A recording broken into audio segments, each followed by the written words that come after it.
계속 서신 채로 말씀 봉독하시겠습니다. 하나님께서 오늘 우리에게 주시는 말씀은 히브리서 11장 1절에서 7절입니다.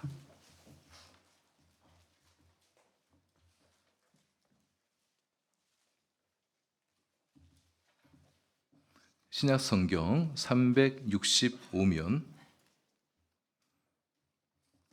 히브리서 11장 1절에서 7절까지의 말씀을 저와 여러분 한 절씩 교독하시고 마지막 절 함께 읽겠습니다. 믿음은 바라는 것들의 실상이요 보이지 않는 것들의 증거니 믿음으로 모든 세계가 하나님의 말씀으로 지어진 줄을 우리가 아나니 보이는 것은 나타난 것으로 말미암아 된 것이 아니니라.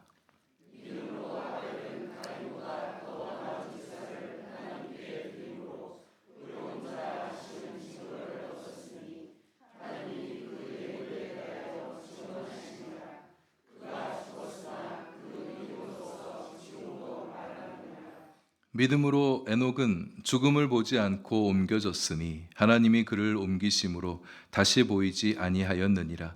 그는 옮겨지기 전에 하나님을 기쁘시게 하는 자라 하는 증거를 받았느니라.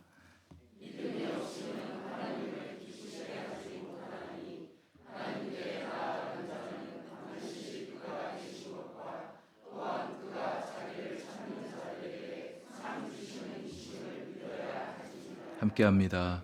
믿음으로 노아는 아직 보이지 않는 일에 경고하심을 받아 경외함으로 방주를 준비하여 그 집을 구원하였으니 이로 말미암아 세상을 정죄하고 믿음을 따르는 의의 상속자가 되었느니라.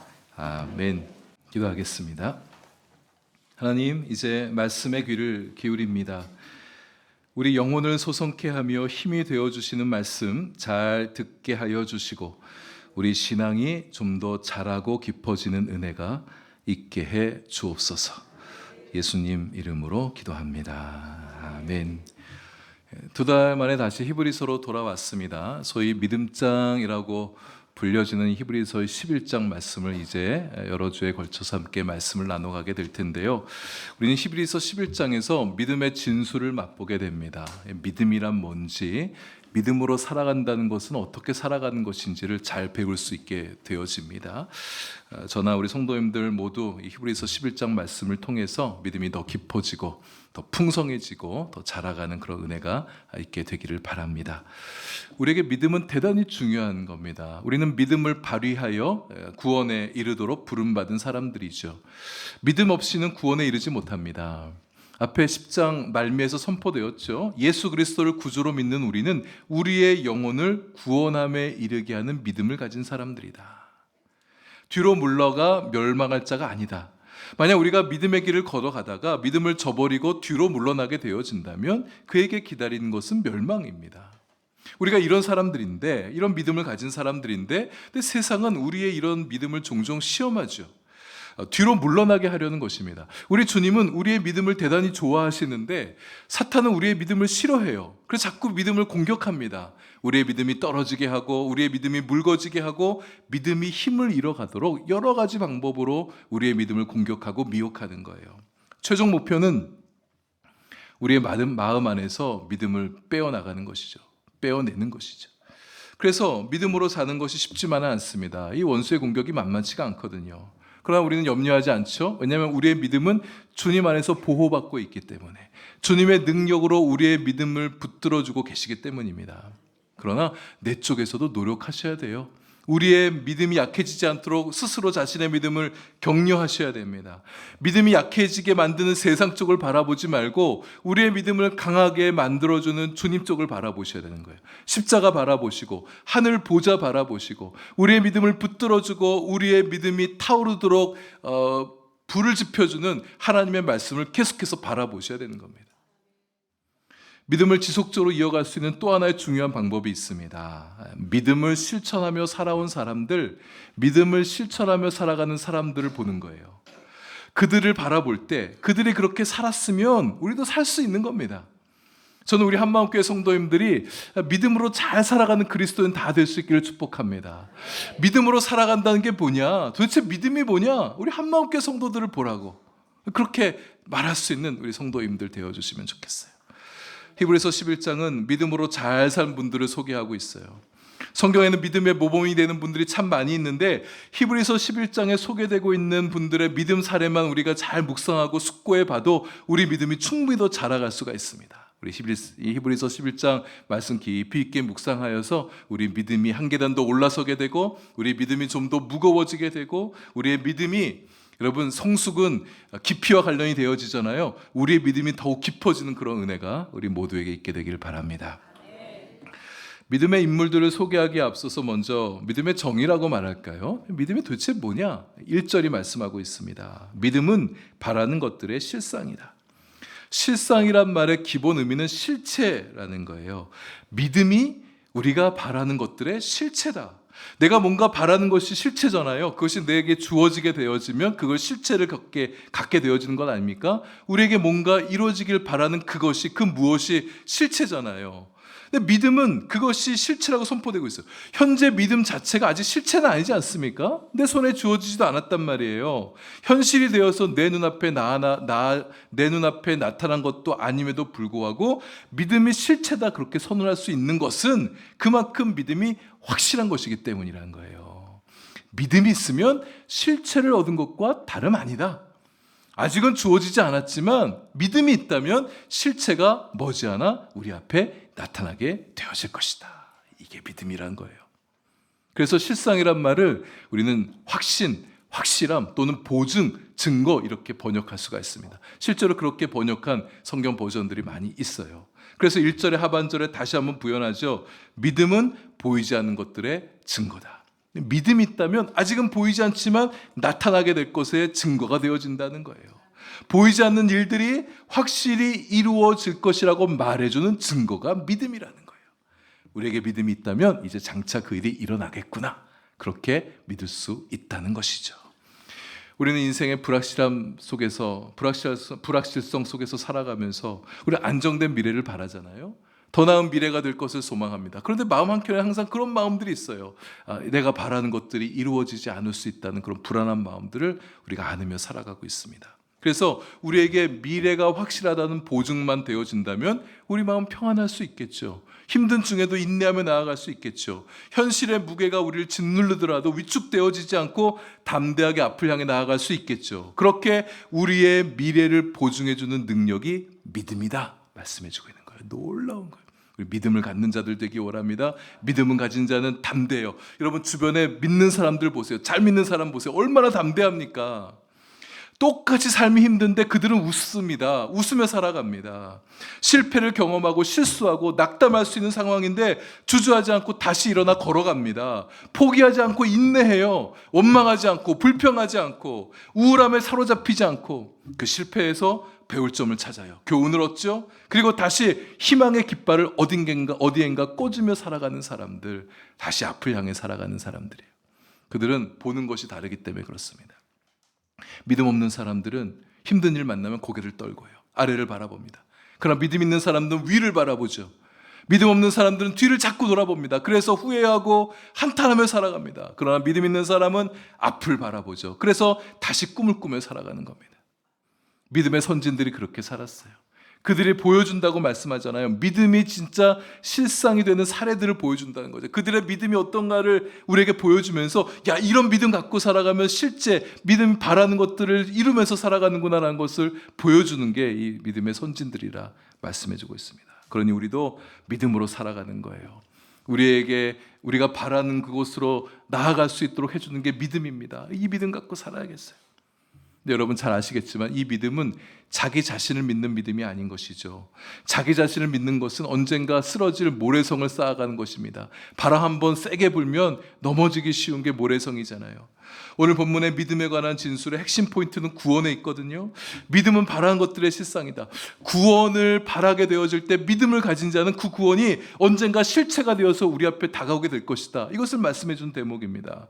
근데 여러분, 구원은 내가 믿는다고 해서 얻는 게 아니라 구원을 주실 분을 믿기 때문에 얻는 거잖아요. 내가 아무리 믿는다고 해도 주님이 약속해 주지 않으면 얻을 수 없는 건데, 주님이 우리에게 구원을 약속해 주셨잖아요. 그 믿음으로 우리가 구원을 얻게 되어진 거죠. 그 구원이 우리에게 실체가 되어질 날이 오는 것이죠. 구원을 주실 분에 대한 믿음 없이 구원은 이루어질 수 없는 겁니다. 그 어떤 것이라도 바라는 것들이 능히 실상이 되게 해주실 그 분을 믿는 거, 이것을 믿음이라 말하는 것입니다. 그럼 우리 하나님 바라보십시다. 하나님 바라보면 믿음이 생겨요. 하나님 바라보면서 믿음을 가지고 다시 용기를 얻고 인내하고 부정적인 감정 다 떨궈내고 희망을 붙들고 다시 앞으로 달려나가는 우리 모두가 될 수 있기를 소망합니다. 하나님을 믿기 때문에 아직 나타나지 않은 것들에 대해서 믿음을 가질 수 있는 거예요. 이것이 중요하다 보니까 또 3절에서 부연하고 있습니다. 우리는 모든 세계가 하나님의 말씀으로 지어진 줄을 압니다. 이 세상이 하나님의 손에 의해서 창조되었다는 거. 근데 여러분, 이거 어떻게 아세요? 여러분 봤습니까? 이 세상이 하나님의 손에 창조되는 것을 경험했습니까? 근데 하나님 말씀으로 지어졌다고 증언하는 기록된 말씀이 있죠. 그 말씀을 우리가 믿기 때문에 이 세상은 하나님의 손에 의해서 창조되었구나, 이렇게 믿는 겁니다. 하나님을 믿기 때문에, 하나님의 말씀을 믿기 때문에 이 세상이 하나님의 손에 의해 창조되었다는 사실도 우리가 이해하고 있는 것이죠. 여러분, 현상의 세계는 저절로 생겨날 수 없는 겁니다. 어찌 아무것도 없는 곳에서 존재가 나올 수 있겠습니까? 이 세상의 모든 것들, 세상에 나타나 보이는 존재들, 자기 스스로 형체를 만들어내는 게 아닙니다. 보이지 않는 것, 곧 하나님의 말씀으로 생겨난 것이다. 어떤 관념이나 추상적 개념도 마찬가지예요. 우리가 그런 것을 생각해낼 수 있다는 것은 관념을 만들고 개념을 창조하신 분이 계시기 때문에 그렇게 생각할 수가 있는 겁니다. 하나님이 사랑을 창조하셨기 때문에 우리가 사랑을 아는 거예요. 하나님이 참된 것, 선한 것, 아름다운 것을 창조하셨기 때문에 우리가 참된 것을 알고 선한 것을 알고 아름다움을 지각할 수가 있는 거죠. 근데 이 3절 말씀이 강조하고 싶은 포인트는 이 세상이 모두 하나님의 것이라는 사실에 있습니다. 하나님이 창조하셨기 때문에 이 세상을 하나님이 다 아신다는 거예요. 이 세상의 모든 것들이 하나님의 말씀으로 말미암아 조성되었기 때문에 결국 사람은 하나님을 믿는 믿음으로, 하나님 말씀을 믿는 믿음으로 살아가면 된다는 것을 말씀해 주는 겁니다. 하나님과 말씀을 믿으며 살아가는 사람은 담대합니다. 두려울 게 없어요. 이 세상이 다 하나님의 것이기 때문에, 다 하나님의 뜻 안에 있는 것을 알기 때문이에요. 그러니 하나님이 행하신 일도 의심하지 않습니다. 하나님 믿는 사람은 하나님의 인도하심을 믿죠. 그렇기 때문에 길을 잃어버릴까 염려하지 않는 거예요. 모든 것을 아시는 하나님께서, 이 땅의 주인 되신 하나님께서, 내 인생의 주인 되신 하나님께서 우리의 미래를 이끌어가 주시니까, 그래서 우리 눈앞에 미래가 불확실해 보인다 할지라도 우리는 방황하지 않는 겁니다. 하나님이 내 인생을, 미래를 붙들고 나아가 주신 것을 우리가 알고 믿고 있기 때문에 그 믿음으로 사는 자는 방황하지 않아요. 두려워하지 않아요.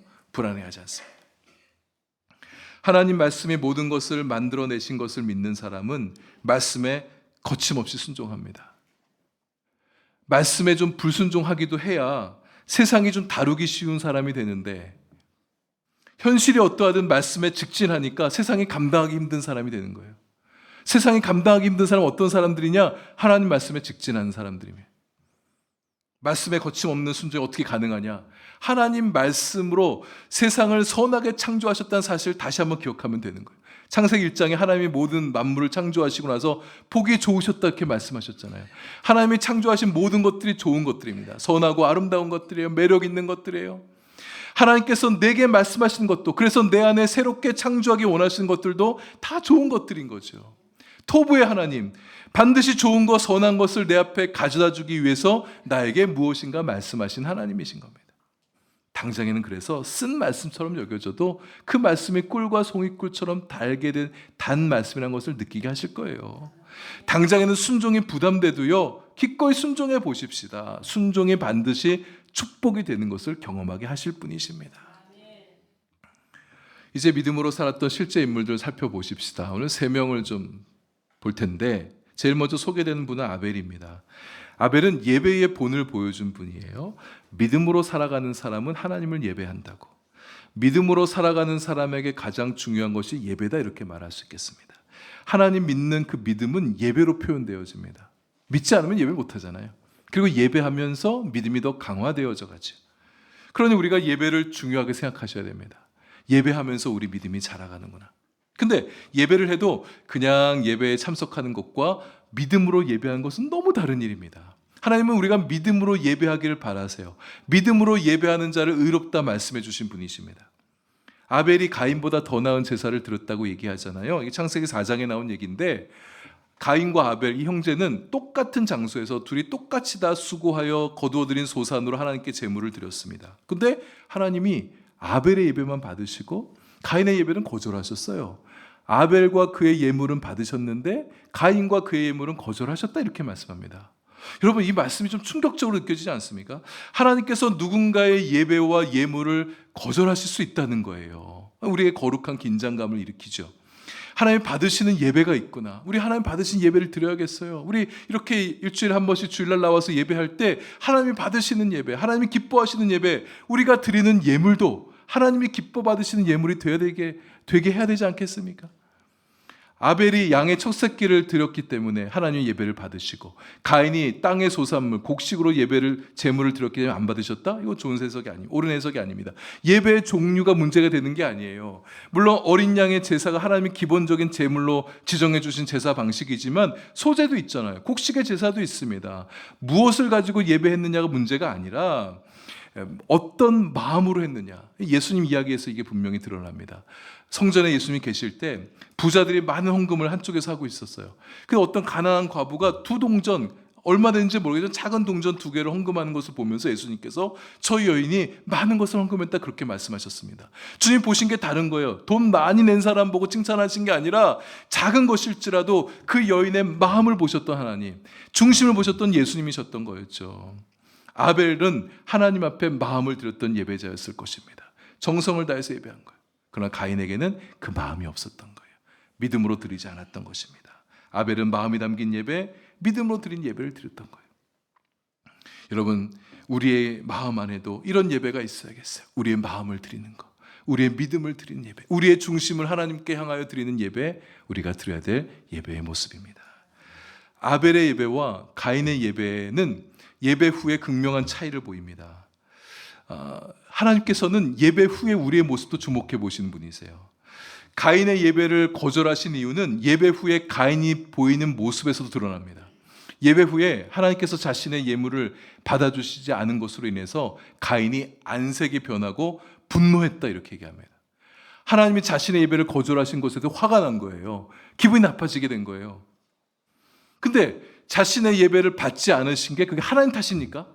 하나님이 잘못한 겁니까? 가인은 자신을 살피지 않았어요. 그에게는 자신의 마음을 돌아보는 마음이 없었습니다. 회개나 성찰이 없었던 거예요. 오히려 안색이 변하고 분노하는 것을 보면 그 마음속에 악한 것이 있었다는 것을 말해주는 겁니다.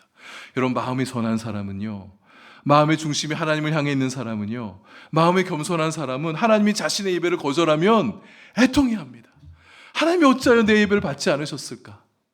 회개합니다. 자기 자신을 바꾸려고 하죠. 분노하지 않아요. 아벨은 벌써 오래전에 죽은 사람이지만 그의 믿음은 여전히 살아서 오늘 살아가는 우리들에게도 강한 울림을 전해주고 있습니다. 우리가 말씀하는 거, 외치는 거예요. 믿음으로 살라고, 믿음으로 예배하라고, 예물을 드릴 때도 믿음으로 드리라고, 마음 중심을 하나님을 향하여 예배하라고 아벨이 우리에게 외치고 있는 것입니다. 여러분, 우리 예배, 내 만족, 나의 위로, 나의 기쁨을 위해서 예배하는 거 아니잖아요. 내가 기분 좋으면 예배 잘 드린 거고 좋은 예배고, 내가 기분이 별로 안 좋으면 예배, 안 좋은 예배, 잘 안 들어진 예배입니까? 설교도 내가 듣기에 좋은 말씀 들려줄 때 그게 좋은 설교고, 내가 듣기 기분 나쁘면 나쁜 설교입니까? 성가대가 찬양팀이 내가 듣기에 좋은 찬양을 불러줘야 오늘 좋은 예배 드렸다, 이렇게 말하는 겁니까? 하나님이 내 예배를 받으시는가? 말씀도 하나님의 말씀을 내가 들으려고 하는가? 말씀이 안 들려지면 애통해하시고 속상해하시고 답답해하십니까? 믿음을 싣고 마음을 담아서 찬양하고 있습니까? 성가대가 찬양할 때 그 찬양을 들으면서 그 시간 좀 수동적인 시간이 되어질 수 있겠지만 찬양의 흐름 따라 내 마음도 함께 흘러가면서 찬양 같이 하고 있는지, 작은 예물이어도 내 마음을 담아서, 내 깊은 마음을 담아서 주님께 예물을 드리고 있는지. 그 다음 주목해 봐야 될 사람은 에녹입니다. 에녹은 죽음을 보지 않고 옮겨진 사람이다. 놀라운 사람이죠. 하나님께서 에녹의 믿음을 보고 보이신 반응이에요. 여러분, 모든 사람이 믿음을 가지고 있다고 해서 다 죽음을 보지 않고 들어 올려지는 거 아닙니다. 에녹의 시대에 에녹을 보시면서 하나님께서 그의 믿음을 보시고 기뻐하면서 보이신 독특한 반응이신 거예요. 에녹은 말할 수 없이 패역하고 타락한 시대를 살았던 사람입니다. 그때 그의 믿음이 빛났던 거죠. 하나님에게 큰 기쁨이 되었던 거죠. 유다서 1장 14절 15절에 보면 에녹이 예언할 때 동시대 경건하지 않는 죄인들을 향해서 주를 거슬려 완악한 말하고 행동하는 사람들을 향해 정죄하는 예언의 메시지가 나오거든요. 그 시대가 굉장히 타락했다는 거예요.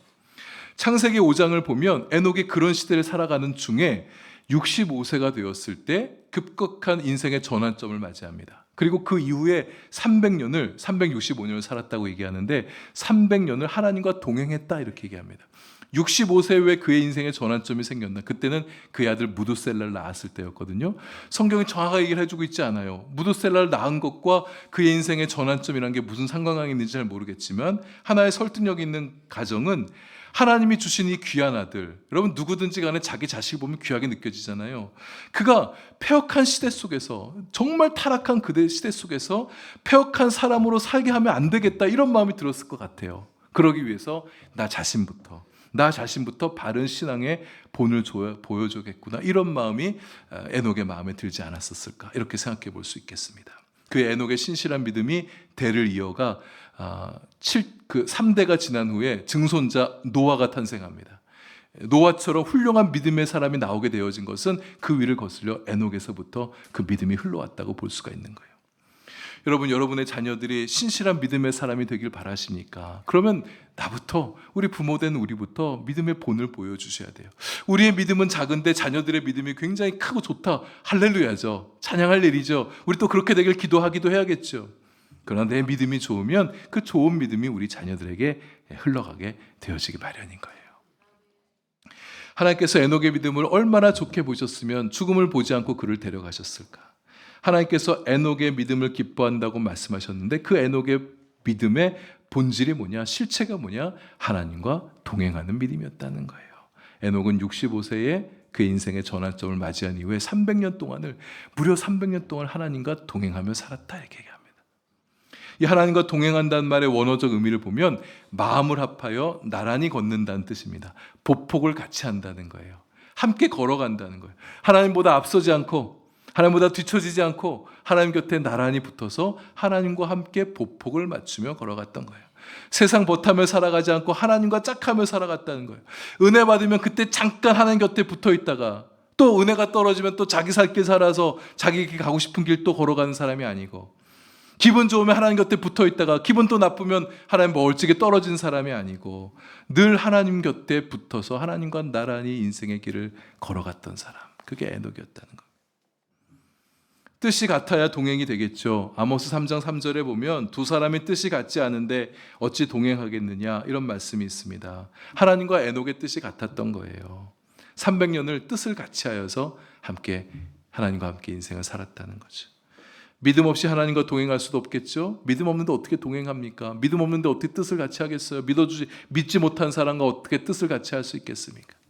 에녹은 한결같은 믿음으로 하나님을 가까이 하고 하나님의 뜻에 자신을 맞춰가면서, 여러분, 하나님의 뜻을 같이 한다고 그럴 때 내 뜻을 하나님 뜻에 맞추는 게 맞겠습니까? 하나님의 뜻을 내 뜻에 맞추는 게 맞겠습니까?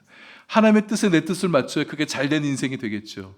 하나님께서 다스리는 인생이 복된 인생이니까 하나님께 뜻을 맞추며 살아가는, 내 뜻으로 하나님의 뜻을 거꾸로 하지 않고 하나님의 뜻에 내 뜻을 맞추며 살아가는 거, 그러면 인생 잘 사는 거예요. 하나님과 함께 걸어가는 우리가 되십시다. 하나님도 좋아하시는 일이에요. 하나님도 우리와 함께 나란히 걷기를 원하시거든요.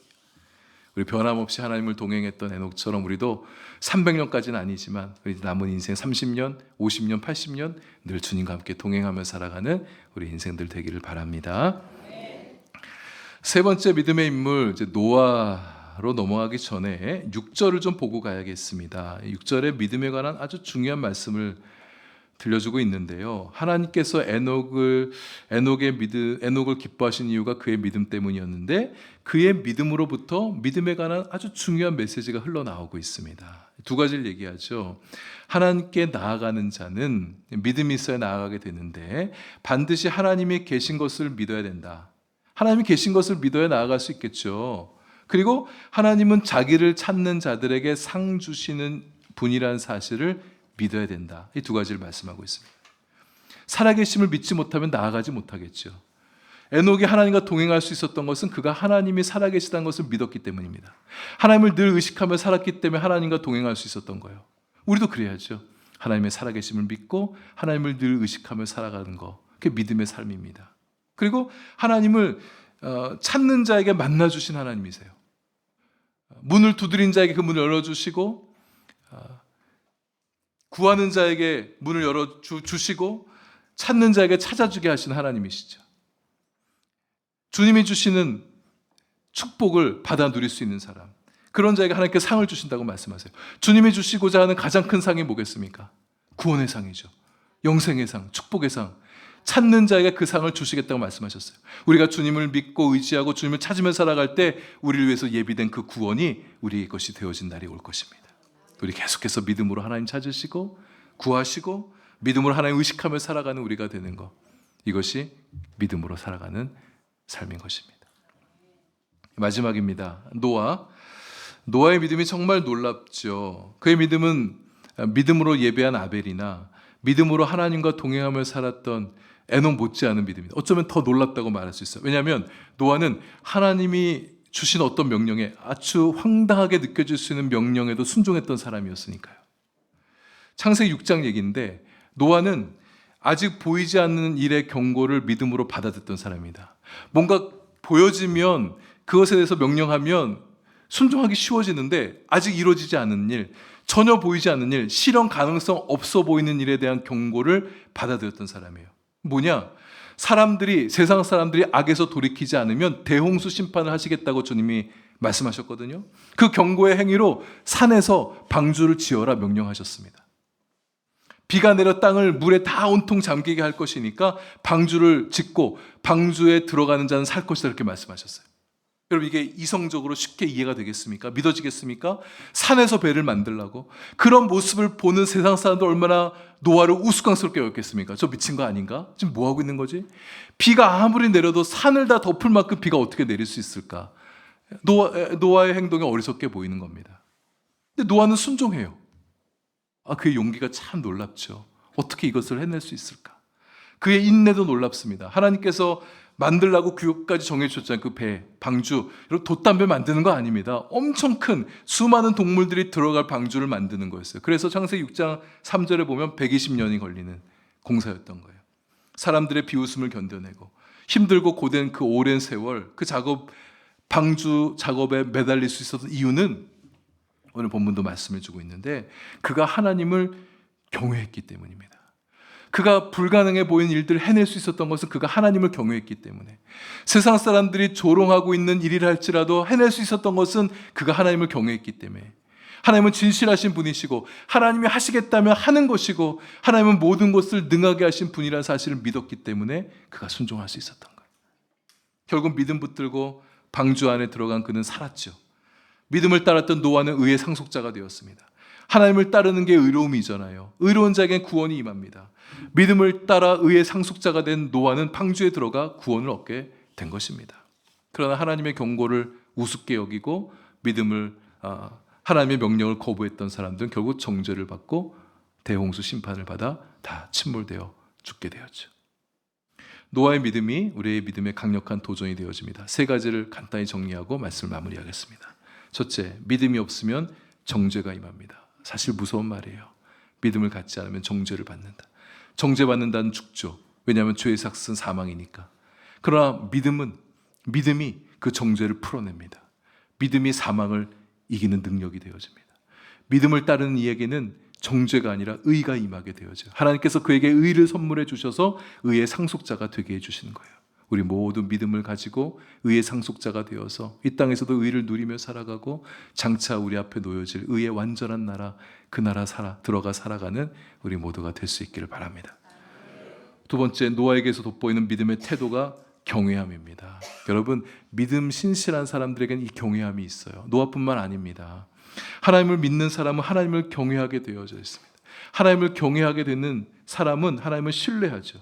경외함은 거룩한 두려움이에요. 하나님이시기 때문에 그 앞에서 느끼는 존재론적 두려움, 공포심에 떠는 게 아닙니다. 하나님이 거룩하시기 때문에 그 앞에 두려워하는 거예요.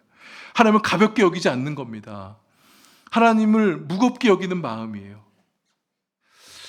하나님을 경외함을 잃어버리면 우리의 믿음이 약해지게 됩니다. 여러분, 혹시 여러분의 믿음이 이전보다 약해졌다고 느끼신 분 계세요? 여러분, 마음을 한번 들여다보세요. 내가 하나님을 경외하는 마음이 작아져 있지는 않은가? 내가 하나님을 너무 가볍게 여기며 살아가고 있지 않은가? 하나님을 경외함을 잃어버리게 되면 우리 믿음이 덩달아 약해지게 되어져요. 경외함을 잃어버리면 순종하는 마음도 약해지게 됩니다. 순종이 싫어져요. 변명거리 자꾸 찾게 되어집니다. 원망하고 불평하는 마음이 생겨요. 그러나 하나님을 경외하는 마음을 가진 사람은 이 순종을 기쁘게 감당할 수 있습니다. 힘들게 느껴지더라도 사랑으로, 기쁨으로 그 순종을 해내려는 마음을 갖게 되어지죠. 결국 순종하는 방향으로 살아갑니다. 하나님 경외함 잃어버리면 교만해집니다. 내가 하나님 자리에 올라서려고 해요. 내가 하나님을 움직이려고 해요. 순종은 내가 해야 되는 거잖아요. 근데 하나님더러 순종을 요구합니다. 하나님, 내가 이거 필요하니까 이거 해주셔야죠. 이거 해주셔야 됩니다. 나에게 순종하라고. 나는 순종하지 않으면서. 마지막 세 번째, 노아는 세상의 허탄한 말, 악한 말에 귀를 기울이지 않았습니다. 세상 사람들의 비웃음과 조롱에 개의치 않았습니다. 견뎌냈어요. 하나님 말씀에 집중할 수 있었기 때문에, 하나님 말씀에 귀 기울였기 때문에. 여러분, 우리도 세상의 말보다 하나님의 말씀에 귀를 기울이는 우리가 되기 원합니다. 물론 세상에서도 배울 게 많이 있죠. 그러나 우리가 보다 집중력을 가지고 귀 기울여야 될 것은, 들어야 될 것은 하나님의 말씀이에요. 세상의 허탄한 소리가, 내가 하나님 말씀을 잘 경청하는 자가 되어질 때 세상의 허탄한 말이 나를 이기지 못합니다. 세상의 허탄한 말에 우리 휘둘리며 살아가지 않습니다. 세상은 말씀을 경청하는 자를 이길 수가 없습니다. 들을수록 우리의 믿음은 더욱 깊어져 가게 되어 있어요. 말씀의 경청과 믿음은 비례합니다. 말씀을 맺습니다. 노아가 오랜 세월 방주를 지속적으로 만들어낼 수 있었던 것은 그의 믿음의 힘이었었어요. 우리도 이런 믿음의 힘이 있었으면 좋겠습니다. 믿음의 힘을 더 키워가는 우리가 되십시다. 우리 믿음 더 강건하게 만들어, 믿음 더 깊이 신뢰하며 주님 더 사랑함으로, 주님 더 경외함으로, 주님과 함께한 시간을 더 많이 가져감으로 인해서 우리 믿음이 깊어지고 우리 믿음이 더 커지고 강해지는 우리 모두가 될 수 있기를 소망합니다. 우리 예배할 때 믿음으로 예배하십시다. 이왕 드리는 1시간 예배 집중하여서 예배하고 나면 하나님께서 그 모습 얼마나 기뻐하시겠어요. 예배 후에 우리에게 부어질 축복들이 있습니다. 믿음으로 하나님과 평생 동행하며 살아가는 우리가 되십시다. 믿음으로 하나님 말씀에 순종하는, 경외하며 살아가는 저와 여러분의 삶이 될 수 있기를 소망합니다.